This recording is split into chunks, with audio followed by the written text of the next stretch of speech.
Tengok. Anak kaki kem kah? Nah, anak betul rukuk orang malam. Pegang satu, pegang satu.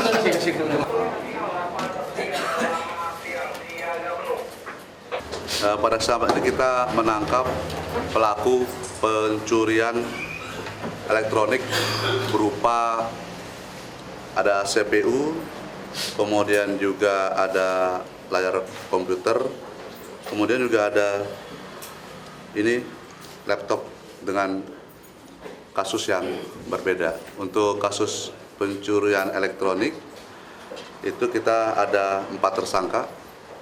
4 tersangka berinisial G, kemudian H, kemudian MR, dan satu lagi bersial D. Itu yang untuk D. Itu yang kasus pencurian elektronik dengan barang bukti 1 unit CPU dan 8 unit monitor komputer.